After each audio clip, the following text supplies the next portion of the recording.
Good morning. You join us having just left there. Look, that's Madame Windlass up there and dog. I thought I'd just leave them behind because yeah. What's happening? What's happening is I've left her. No, I haven't. Well, I have. I've left her at West Stockwith. She's in a driving car to Lincoln. Then she's going to walk from Lincoln down to Torksey Lock. You know, there's an awful lot of shit in the Trent at the moment. And I'm going to moor up at Torksey Lock. It's going to take about 3 hours. We've got a reasonable little tide going on here. Look, it's not too bad, is it? Fuck me. See, I'm not massively bothered about this sort of shit in a narrow boat, but if I was in a plastic cruiser, I would not like some of these huge... Where's it gone? No, I would not be happy with some of those huge... I don't even know where the fucking thing's gone. Chunks of tree. You hit those with a cruiser, you could have a problem. Which is why I like something built of, albeit slightly pitted, steel. Yes, and then so Charlotte's going to meet me at Torksey. We're not going through the lock. Going to moor on this side of the lock. And then tomorrow we do the last part of the tidal Trent, because this is tidal. Tide comes in and out twice a day. So tomorrow do the last part, which is to Cromwell Lock, and then once we're through Cromwell, it's a short run into Newark, where Charlotte will then jump on a train back to Lincoln and shuttle the car to Newark. And that's pretty much how most of this trip will be going, because we'll be doing it mainly sort of weekendish, long weekends, Thursday to Monday, and then with about a week's break and then a 2-week break. So that sets the scene for our summer. So I'm not doing very good video here, am I? I do apologise, boys and girls. I'll try and get a decent shot like that, shall I? Now, there's not going to be a huge amount of video today, for the main reason that the Trent's bloody boring. We showed you the lighthouse stroke windmill stroke whatever it was. That's probably about one of the most interesting things on the Trent. I will be interested to see whether it's still heavily laden with power stations and cooling towers, which used to be its standard look. But there we are. Thank you, West Stockwith. Quite like West Stockwith. Onward to Torksey. Well, amid the empty boringness of the Trent, a power station. Don't get overly excited, boys and girls, there's loads more. There's probably more power stations along Trent than anywhere else on the waterways. And by heck, it's boring. It's very flat as the Trent. There's very few hills that you go up and down. But strangely, it's quite nice, you know, to see cooling towers, because they're all being gradually eradicated from the skyline. We've lost Tinsley, we lost Barnbidon. I think all the ones at Ferry Bridge have gone. That used to be nice, sailing along, just coming out of Nottingley, going towards Ferry Bridge, and it looked like they were so imposing in front of you, but I think they've gone now. And fair cop, you know, it's dirty fuel.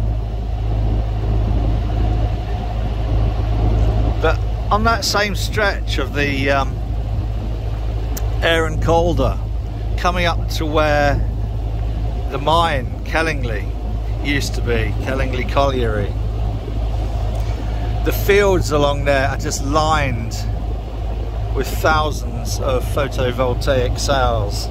Did I say sales? Cells.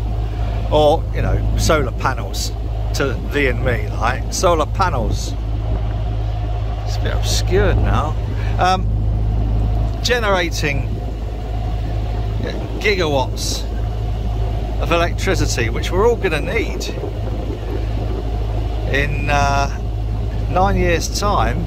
You won't be able to buy a petrol or diesel car, thank fuck. The only problem with that is for people who can't afford electric cars, can't afford to replace the batteries in a second-hand electric car, it's gonna get to transport poverty again, I think.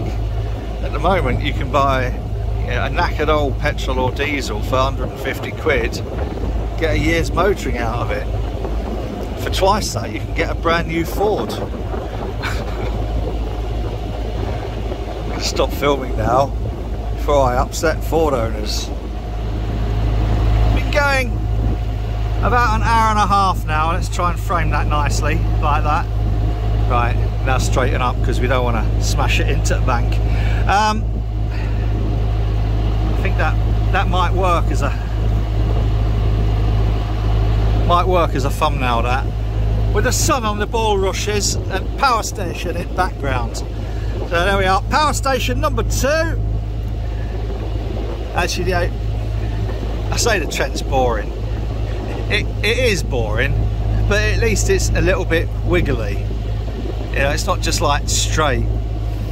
That's like a lot of the Aaron Calder is just straight from the top of New Junction pretty much all the way to Nottingley or Kellingley Power Station. Hasn't got a lot of wiggles in it. Oh, got a bit of wind. That's nice, isn't it?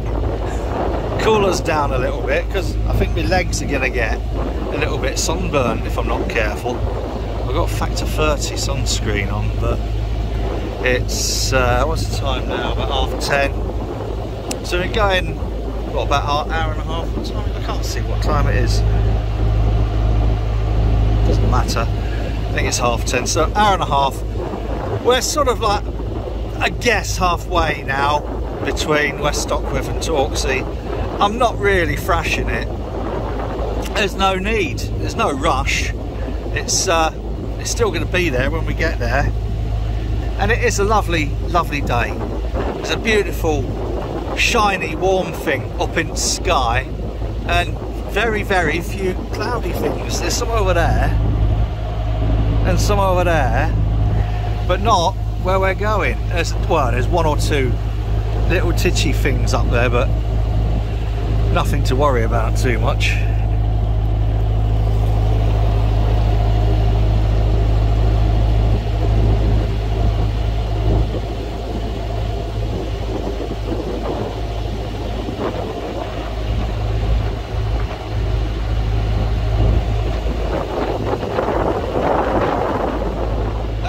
Guess what we found? Another power station, and it's not the same one because I don't know if you can see. No, you can't from here. So that's it's 3 in a row. I don't know, what are they gonna do? Knock all those down and put solar panels in there? It's one of those, I suppose, dilemmas that we have, isn't it? That are we going to accept that we need to use less power, or are we going to find a way of replacing the huge amount of power that we currently use? And on the news during the week there was a report that halogen bulbs are going to be phased out. Well, I think we phased them out as soon as we could buy LED replacements. In fact, all the lights in here, inside the boat, the ceiling lights, the recessed ceiling lights, They were originally halogen when we bought them, but I never used them as halogen. First thing I did was take the glass and retaining ring out, take the halogen bulb out, and replace them with G4 LEDs, 12 volt G4 LEDs from ultraleds.co.uk if anyone's interested. I am not incentivized in any way to mention that. And they're safer as well. Halogens get burny hot. And also the GU10s that we have in kitchen and places like that have all been replaced with 240 volt LED. They don't really last as long as everybody tells you they should last, but they're still cheaper to run. Hopefully it will get to the stage whereby they will be more environmentally friendly to make. Let's get a little photo of that, pop it up so people know where we are, and eventually we should be able to reduce our electricity needs as far as lighting is concerned. Things like street lights are now LED, so, and grow lights as well. Grow lights always used to be high pressure sodium or metal halide. Now LED is starting to replace them. Theo, mate of mine somewhere in the list, used to work for Gavita. The issue always with any form of LED lighting was going to be the actual light penetration. So whether that was for grow lights in the horticultural industry, or whether it's for car headlights, or whether it's for home lighting, the quality of the light has never really been equivalent to incandescent bulbs or halogen or high pressure sodium, high pressure metal halide. Oh, that's something you don't see every day. Look, we're actually being overtaken by a boat. Now that was a bit of a shock. You should look behind. Always look behind. Is there any more? Fucking hell. Right. Fucking hell. He was just there. Good. Right. Well. Let's zoom out a little bit.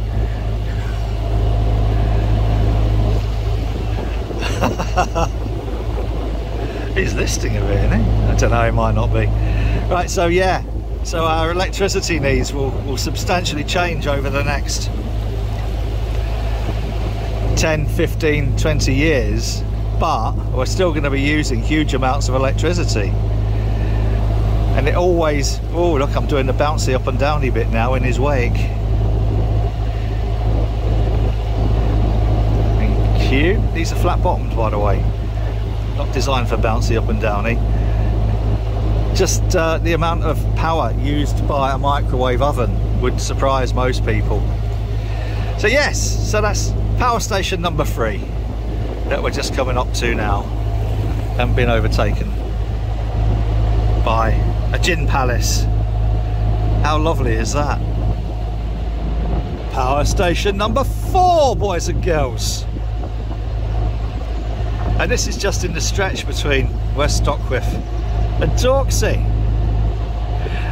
This must be brilliant for people, for power station spotters.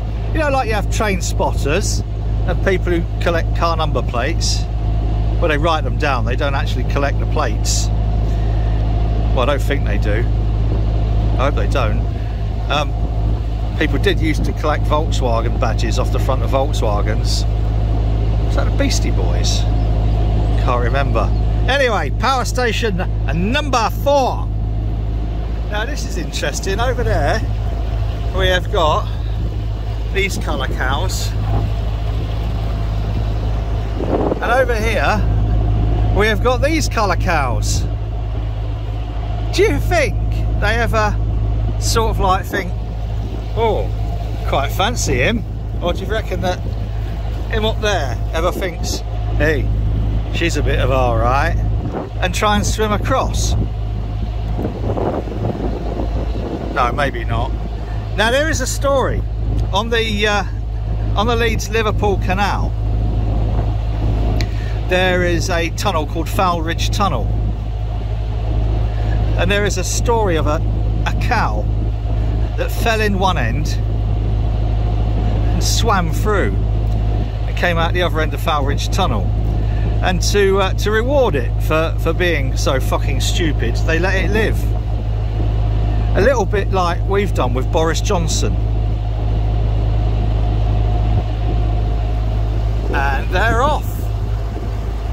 So the bovine sweepstake today, first we have the big dangly testicle, followed by ultimate udders, and they're all neck and neck as it comes up to Beecher's Brook. Fucking hell, what am I doing? I think I've got sunstroke. Fucking hell, racing cows. Get a fucking grip, Bailey, for God's sake. Right. Oh, stop it now. Just stop it, stop it. Made very good time. We're just coming up to Torksey. So that's 2.5 hours. I haven't been throttling it, but you get carried with tide, you see. So if this is coming in at 4 miles an hour and I'm doing 4 miles an hour, we're actually travelling sort of like about 8 miles an hour and stuff. Right, well, a very lovely morning this has actually been, and you know, enjoyed the power stations, really nice, thank you, that was good. And now going to moor up and have an early lunch until tomorrow morning. Well, actually I suppose we're still on the Trent, but now I'm gonna have to see if there's anywhere for us to moor. Lots of plastics here. We shall see. All moored up. It's just gone 12. It's been about half an hour. It's been chatting to some locals.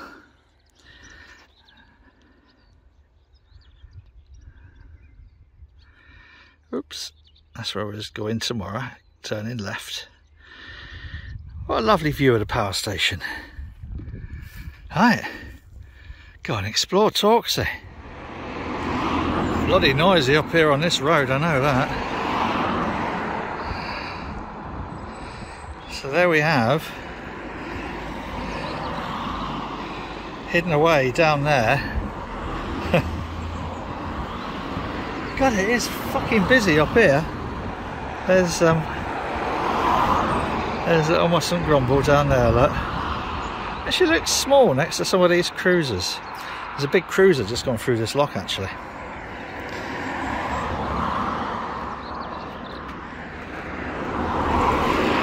I might, looks like I've got a bit of time to kill.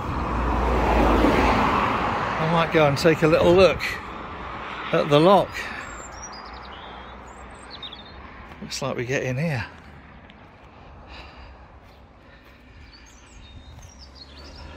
This isn't often I actually get off the boat.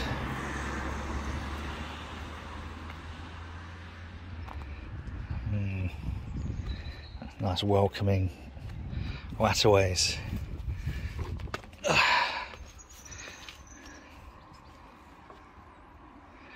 Right. Oh, never been through Torksey Lock. Wonder how far away Charlotte is. Lots of people have said Torksey's really lovely. Well, it was really lovely, but now it's a bit, you know, run down and neglected.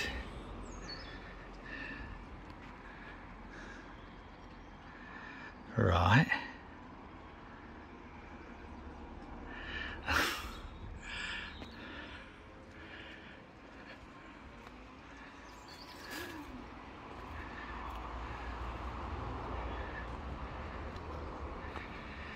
This is where we were thinking of mooring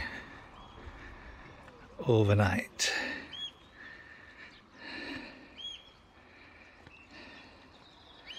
So as they made an attempt, you know. This is unusual, you don't see these very often. To lift and close the paddles, So this turns that, which in turn there will be a gear under there, which then raises and lowers these. They've even got a boat pole or two in there to help.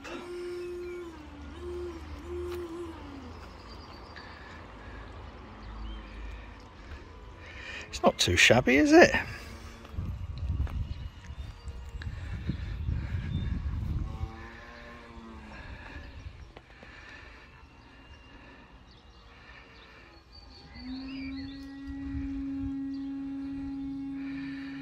And if you can get remote control submarines with torpedoes. Sorry, that's an awful thing to say. Terrible thing to say, Martin.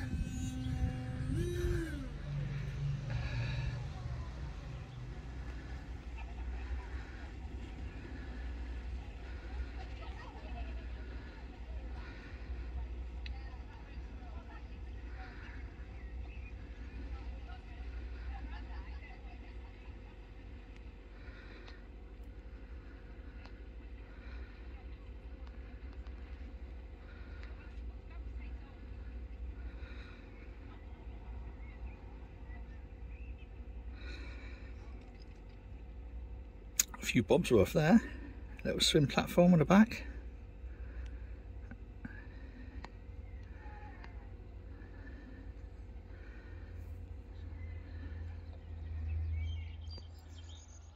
Oh, evening at Torksey. To say that road is really noisy up there, it's really peaceful down here. And we're the only narrow boat here. So that's it for another day. Tomorrow, off to Newark. But for now, whatever you're doing, do it safely. And cheers.